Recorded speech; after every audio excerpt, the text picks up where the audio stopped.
Hello, hello, hello, John Mason. How is everybody? Hope you're all well. The new Melania movie is out, and who cares?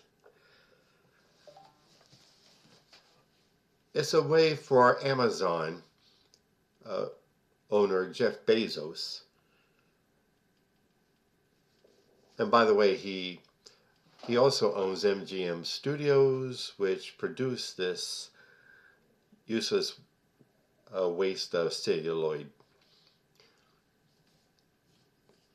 as a way of making making a bribe to Trump.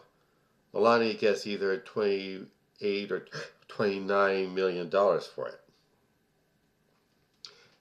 and they spend up to the company spent up to $75 million including for publicity, to produce this rag. And what does it show? Following Melania all over the place until Donald is reelected. And theaters all over the country are stone empty, ghost towns. Only one or two people at a time signed up for, made reservations for the premiere. In South Africa, they're not playing it at all in any of the cinema chains. The, is Donald getting the hint after all that he and his brood of vipers are not popular? And this comes right after the war that Trump is waging on Minneapolis with his ICE goons. And on top of all that, Don Lemon, a former anchor for CNN and now an independent journalist, was arrested. Why? Because he went to cover a protest inside of a church in St. Paul. The word is that one of the pastors there is an ICE officer. And that's enough reason to protest, which is part of our rights as Americans. And Lemon was there to exercise his right as a journalist, under the First Amendment. But they arrested him. For what? Doing his job. That's what it's about. It's supposed to be a threat to the rest of us journalists to get on board, know our place, repeat the propaganda nonsense. But let's have the good people of Minneapolis and Minnesota in general as our role models, braving negative 22-degree weather, to be out in the streets to protest against ICE.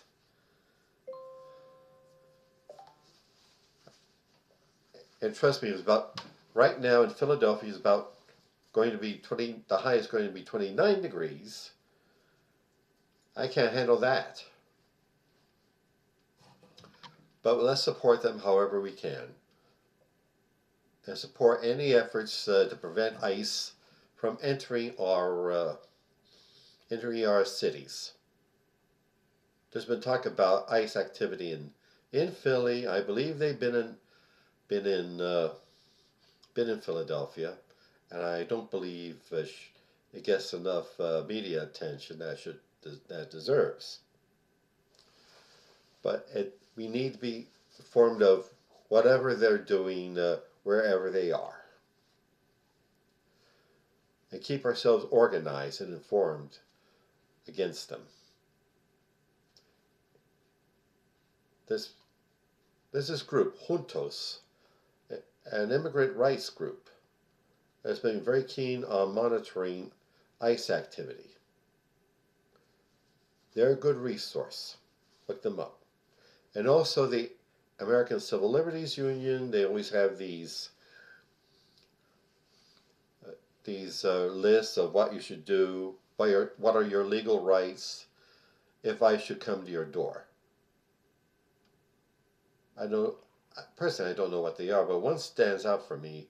Uh, you don't have to let ICE in your house unless they have a judicial warrant signed by a federal judge. An administrative warrant from an ICE official doesn't count. A judicial warrant. And be sure you don't have to tell them nothing. If they ask you questions, you say you have the right to not say a word.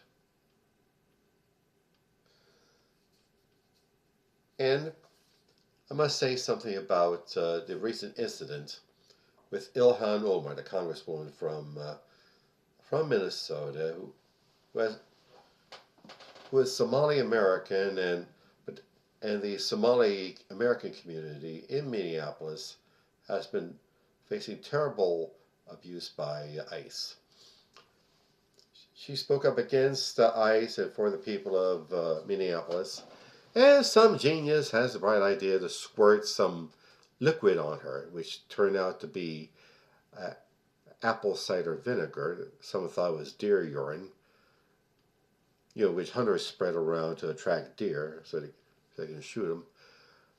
And instead of running away, Omar gets right, balls up a fist and walks over to him like she's gonna knock their lights out. Good for you, Omar. That's the kind of woman that Trump can't stand. A strong, independent-minded woman. Women who defend themselves.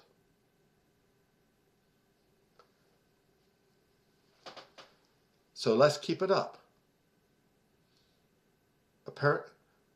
Trump's a coward. It shows in his recent brag that he's going to take over Greenland. But he cut a deal with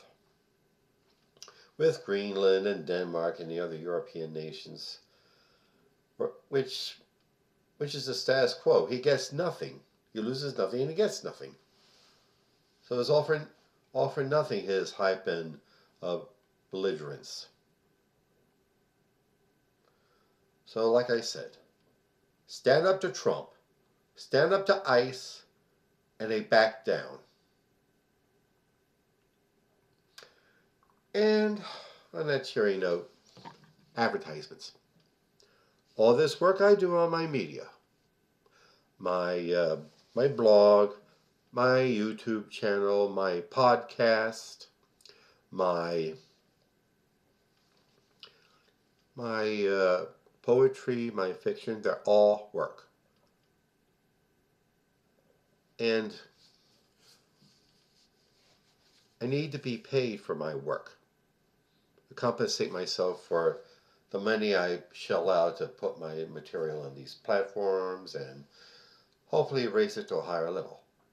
So, please get on my website, johnomason.com, and click either the PayPal button or the Buy Me a Coffee button, and see what you can give. Thank you. And also, my novel, Soldier of the Cross, and the sequel, The Ascension of David Lucas, are available now on Amazon.com. It's the story of David Lucas, who, as a young man in the early 60s, is a drunk and a whore chaser and a school bully, gets in trouble in the army, comes out of the army a born-again and fanatical Christian, wanting to be a manly man for Jesus, eventually becoming one of America's top TV evangelists. But what happens to him along the way? Look them up, please. Soldier of the Cross and the Ascension of David Lucas on Amazon.com. And also, Hemperific is a lovely little CBD product store located on Snyder Avenue near 15th Street in South Philadelphia. There you will find some of the finest cannabis-infused products. Gummies and candies and drinks and teas and flour and hand sanitizer and dog trees. Yeah, doctors. Look them up, please. Pimperificllc.com. And also, my beloved career and business coach, Michelle Snow. Michelle is excellent in helping you develop your professional career or small business. Let you know what you're doing right, where you need work, and help you network with other up-and-coming entrepreneurs and professionals. Look them up, please. Look her up, please. growwithsnow.com. Okay.